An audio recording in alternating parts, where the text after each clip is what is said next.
s'il vous était permis de connaître les raisons d'une maladie dont vous souffrez, ou dont un proche à vous souffre, afin éventuellement d'y apporter des solutions adéquates,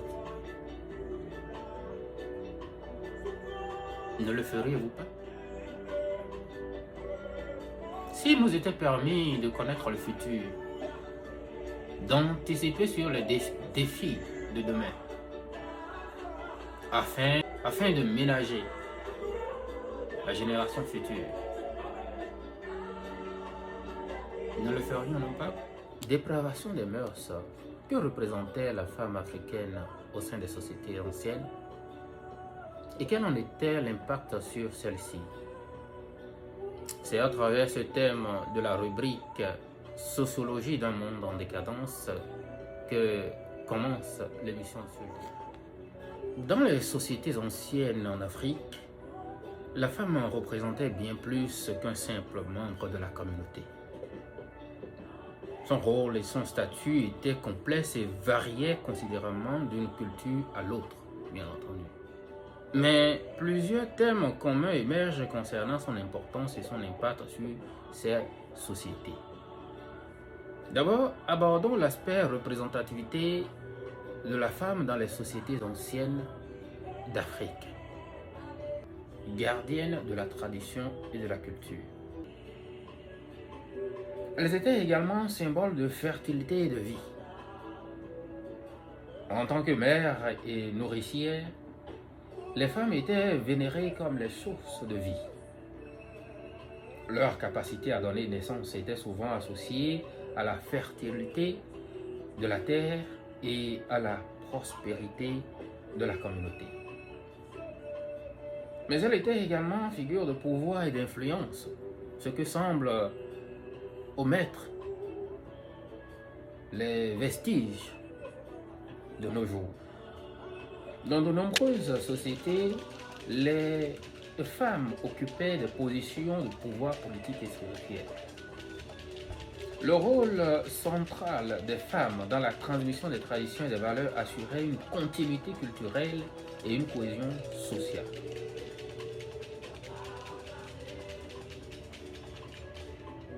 Leur influence contribuait à maintenir l'ordre et la stabilité au sein des communautés. Mais ce n'est pas fini. Nos femmes autrefois étaient également symboles de prospérité économique. Les femmes participaient activement à l'économie locale à travers l'agriculture, l'artisanat et le commerce. Leur travail et leur gestion des ressources étaient essentiels à la prospérité économique des sociétés.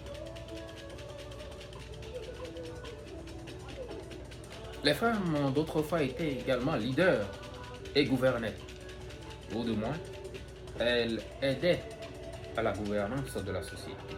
Les femmes leaders influençaient les décisions politiques et militaires. En témoigne la vie des Amazones, de la région d'où je viens. En tant que figures religieuses et spirituelles, les femmes jouaient un rôle crucial dans la vie spirituelle des communautés.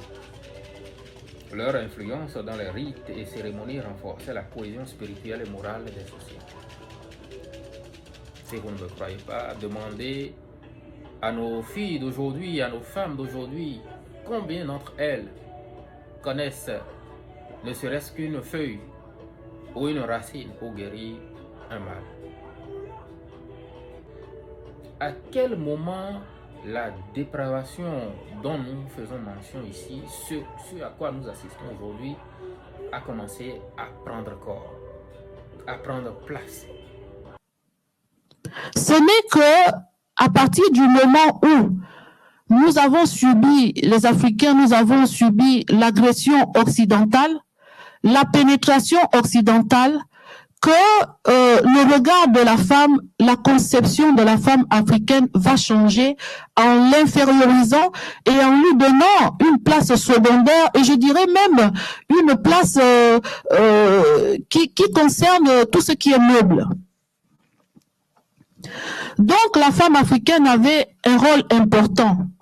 Et ce rôle s'exerçait déjà au fil de l'histoire dans la société précoloniale.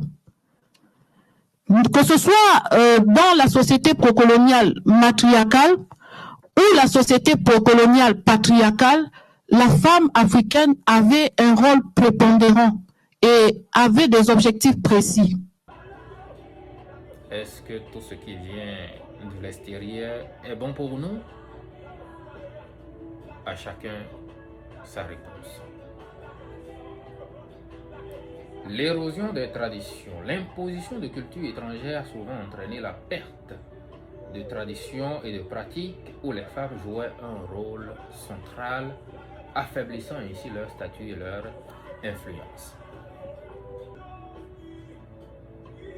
La question que nous devons de nous poser est de savoir, ne sommes-nous pas suffisamment forts de caractère pour s'agripper à nos rites et traditions, à ce qui autrefois permettait une cohésion sociale, à ce qui autrefois permettait la transmission des rites et coutumes, gage d'une société solide et debout. Ma conclusion est que nous devons nous asseoir. Nous devons nous asseoir et retrouver nos repères, discuter, et afin de sauvegarder les générations futures, retrouver très rapidement nos us et coutumes.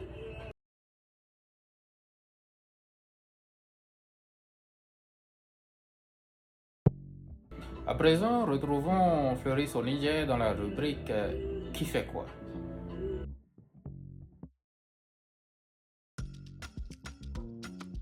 Hello tout le monde, je suis Akotan Fleury Sonidje, gestionnaire de projet, passionné par le développement et membre de la Fondation Vicin ici au Bénin. Alors, je viens de la commune de Dassa-Zoumé, située dans le département des Collines. Je suis très ravie de vous informer à travers cette rubrique Qui fait quoi? Que nous sommes dans la dynamique de faire promouvoir la visibilité des jeunes. Et c'est pour cette cause que je pousse ma curiosité vers un jeune homme, artiste, plasticien, qui forme des objets à base des pneus usés. Ce jeune nous informe qu'ici au Bénin, il est très difficile d'évoluer dans le domaine si tu n'as personne ou si tu n'as pas les moyens. Et tout ce dont il a besoin, c'est l'aide du gouvernement afin de mieux s'en sortir dans le domaine de l'art.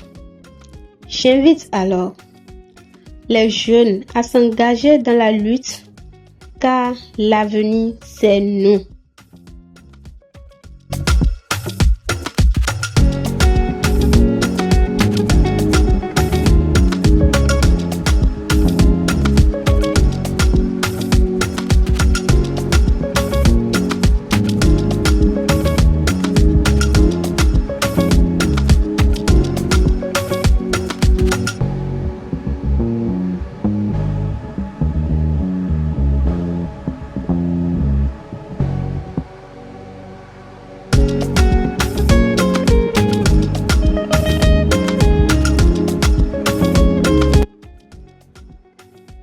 Mesdames, Mesdemoiselles et Messieurs, merci d'avoir été là.